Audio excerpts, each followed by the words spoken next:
கோல்டில் இன்வெஸ்ட் பண்ணுறது சேஃபான ஒரு இன்வெஸ்ட்மெண்ட் சொல்லி நினைச்சிட்டு இருக்கிற ஒரு ஆளாக இருப்பீங்கன்னு சொன்ன அந்த வீடியோ ஃபுல்லாக பாருங்கள். நீங்கள் எவ்வளோ பெரிய முட்டாள்னு சொல்லி உங்களுக்கு வழங்கும். 1933 ஃப்ராங்க்லின்ங்கிற பிரசிடென்ட் யூஎஸில் என்ன பண்ணினான்னு சொன்னால், கோல்ட் ஸ்டாண்டர்டுங்கிற ஒரு விஷயத்தை உருவாக்கிட்டு எல்லா சிட்டிசனையும் அவங்கள்ட்ட இருக்கிற கோல்டை கவர்மெண்ட்டுக்கிட்ட ஒப்படைச்சிட்டு அதுக்கு ஈக்குவலான பேப்பர் கரன்சியை வாங்கிட்டு போங்கன்னு சொல்லி ஆர்டர் போட்டார். அதோட சேர்த்து யாருனானு அப்படி ஒப்படைக்காமல் கோல்டு வச்சுருப்பாங்கன்னு சொன்னால் இல்லீகல்னு சொல்லி சொன்னார். நீங்கள் யோசிக்கலாம், 1933 லைக் அதை வாங்கிட்டு அதுக்கேற்ற பணத்தை கொடுத்தாங்க தானே. ஸோ அந்த டைமில் பணம் பார்த்தீங்கன்னு சொன்னால் கோல்டை பேக்கப் பண்ணி இருந்துக்கிட்டானே. ஸோ இட்ஸ் ஓகேன்னு சொல்லி நீங்கள் நினைக்கலாம். கொஞ்ச காலத்தில் 1971 பிரசிடென்ட் நிக்சன் திரும்ப வந்து இதுக்கு மேலே ஃபியட் கரன்சிஸ் கோல்டை பெக் பண்ணியிருக்க மாட்டேங்கி, இதுக்கு மேலே கவர்மெண்ட் ட்ரஸ்ட்டை பெக் பண்ணி தான் அவங்க ஃபியட் கரன்சிஸ் இருக்கும், இனி நாங்கள் பிரிண்ட் அடித்து தள்ளப்போகிறோம்னு சொல்லி ஒரு பெரிய பிரமிட் ஸ்கீமை உருவாக்கினோம். அண்டையிலேருந்து இன்றைக்கு வரைக்கும் எந்த விதமான பேக்கிங் அப்பும் இல்லாமல் யூஎஸ் மட்டும் இல்லை எல்லா கண்ட்ரிஸுமே அவனோட பணத்தை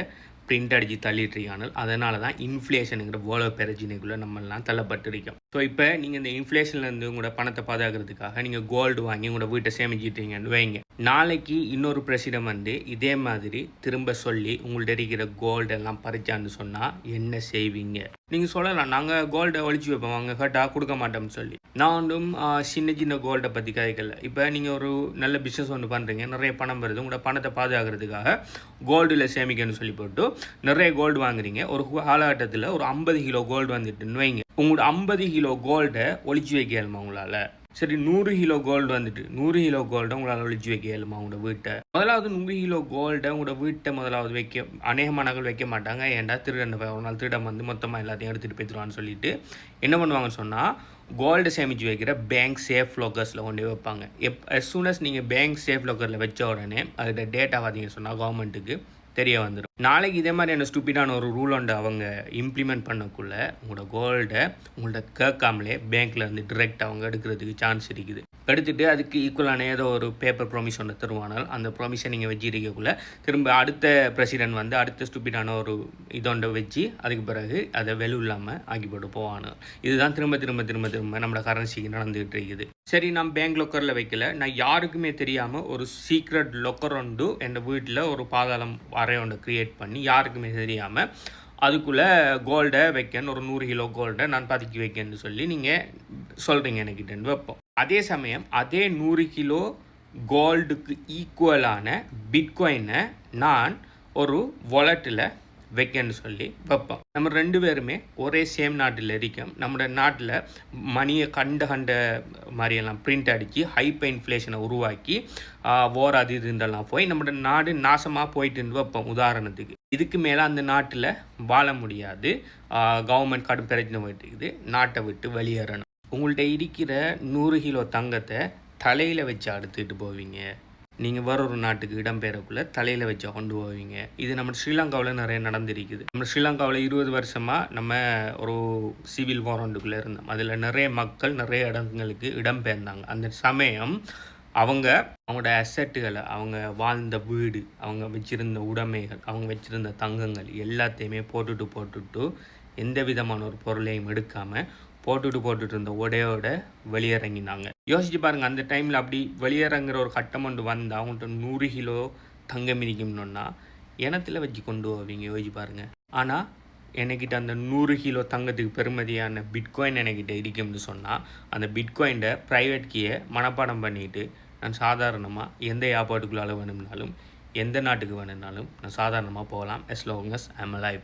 எந்த நாட்டில் வேணும்னாலும் எந்த பிட்காயினை எனக்கு தேவையான அசட்டாக வித்தின் செகண்டில் நான் மாற்றிக்கொள்ளலாம். அதுக்கு பிறகு எந்த அசட்டை வேணுனாலும் வித்தின் செகண்டில் பிட்காயினாக மாற்றி நான் செல்ஃப் கஸ்டடி எடுத்துக்கொள்ளலாம். இன்னொரு விஷயம், கோல்டு கொஞ்சம் பேர் சொல்கிற கோல்டு ஸ்கேரான அசட், கோல்டு லிமிட்டட்னு சொல்லி. கோல்டு ஒரு காலமும் லிமிட்டட் இல்லை கைஸ். ரீசெண்டாக சைனாவில் மிகப்பெரிய ஒரு கோல்டு சுரங்கத்தை கண்டுபிடிச்சிருக்காங்க. கிட்டத்தட்ட 1000க்கு மேலே டன் சுரங்கம் வந்து புதுசாக கண்டுபிடிச்சிருக்காங்க. இதே மாதிரி இன்னும் இந்த உலகம் பூரா இன்னும் எத்தனை தங்க சுரங்கங்களை ஃப்யூச்சரில் கண்டுபிடிப்பாங்கன்னு தெரியும். எப்போயெல்லாம் கோல்டு ப்ரைஸ் அதிகமாகிட்டு போதோ அப்போயெல்லாம் கோல்டு தேடுற நடவடிக்கை அதிகமாகும். அப்படி அதிகமாகக்குள்ள கோல்டோட சப்ளை கூடும். கோல்டோட சப்ளை கூட்டினா கோல்டோட ப்ரைஸ் திரும்ப குறையும். கோல்டு ஒரு ஸ்கேர் அசட் தான். ஆனால் கோல்டு பார்த்தீங்கன்னு சொன்னால் ஒரு ஃபிக்ஸ்டான சப்ளை இருக்கிற ஒரு அசட் இல்லை. ஆனால் பிட்காயின் பார்த்தீங்கன்னு சொன்னால் உலகத்துக்கு 21 மில்லியன் பிட்காயின் தான் வருது. அதுக்கு மேலே ஒரு பிட்காயின் கூட எந்த கவர்மெண்ட் நினைச்சாலோ, எந்த பேங்க் நினைச்சாலும், எந்த நாடு நினைச்சாலோ, யார் நினைச்சாலும் உருவாக்க முடியாது. ஏன்டா பிட்காயின்ட கண்ட்ரோல் உங்களையும் என்னை மாதிரிக்கிற சாதாரணமான இண்டிபெண்ட் மைனஸ் உலகம் பூரா பறந்திருக்கிற மைனஸோட கண்ட்ரோலில் இருக்குது.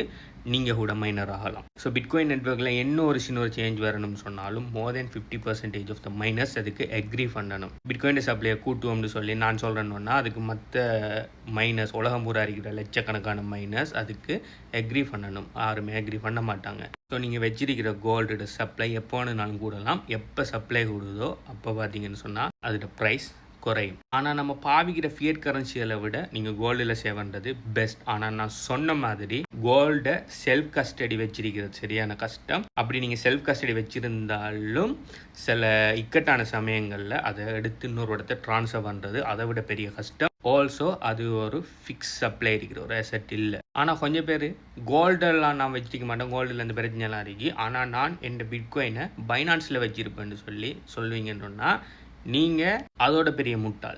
என்ன காரணம்னு சொன்னால் எப்பயுமே கோல்டாக இருந்தாலும் சரி பிட்காயினாக இருந்தாலும் சரி நீங்கள் செல்ஃப் கஸ்டடி எடுக்காத வரைக்கும் அது உங்களோட இல்லை. உதாரணத்துக்கு நீங்கள் கோல்டை நீங்கள் உங்களோட வீட்டை வச்சிருக்கிறாத வரைக்கும் நீங்கள் உங்களோட கோல்டை சேஃப் டிபாசிட்லையோ அப்படி இல்லைன்னு சொன்னால் ஆன்லைனில் சேஃப் கோல்ட் ட்ரேடிங் பேரில் நிறைய நடக்குது. அப்படியான விஷயங்களில் நீங்கள் சேவிங்கன்னு சொன்னால் அது உண்மையாக உங்களோட கண்ட்ரோலில் இல்லை. அது இன்னொரு வந்துருக்கு.